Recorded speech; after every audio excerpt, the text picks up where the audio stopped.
kita selesaikan prinsip ketiga, 4, 5, 6, 7 jadi satu kesatuan ya untuk pembahasan ini. Oke, prinsip ketiga adalah penetapan batas atau limit kritis. Kalau hasil dari kegiatan sebelumnya tadi di prinsip 2 ternyata hanya 4 prosedur yang termasuk dalam kategori CCP. Nah, 4 prosedur inilah yang harus kita tentukan batas kritisnya. Nah, sebelum kita tentukan batas kritis seperti apa, kita cek dulu apa itu batas kritis.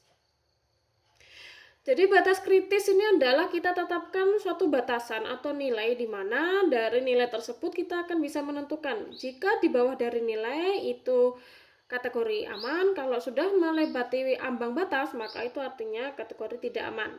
Nah, batas kritis ini biasanya nanti akan dibedakan menjadi batas kritis secara fisik, secara kimia, dan mikrobiologis. Contoh batas kritis secara fisik, misal suhu ya, suhunya kalau namanya pemanasan harus berapa? Misal mencapai 100 derajat Celcius.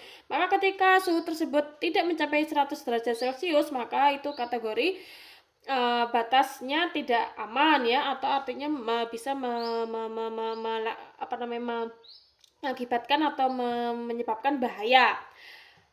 Batas fisik yang lainnya, misal waktu, RH, AW, viskositas, warna, bau, tekstur. Sedangkan untuk batas kritis dari segi kimia, misal pH-nya harus berapa, konsentrasi pengawet, biasanya ini konsentrasi ini terkait tentang bahan tambahan makanan ya. Kemudian kalau menggunakan klorin, residu klorin berapa gitu ya. Dan yang terakhir adalah batas kritis dari cemaran mikroba, misal E. coli harus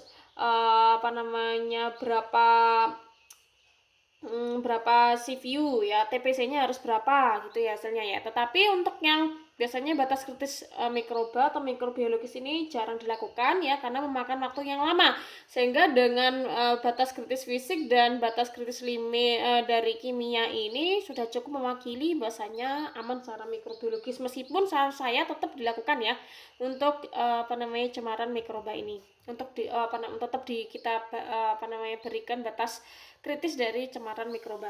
Nah, tahunya dari mana, Bu? Kita menentukan suhunya harus sekian derajat Celcius, pH-nya harus misal 4,5 misal ya.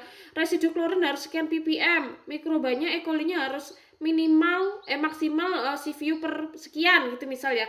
Nah, dapatnya batas kritis ini kalian harus mencari dari dari jurnal atau dari peraturan pemerintah, terutama ini kalau terkait tentang batas penggunaan bahan tambahan makanan gitu ya.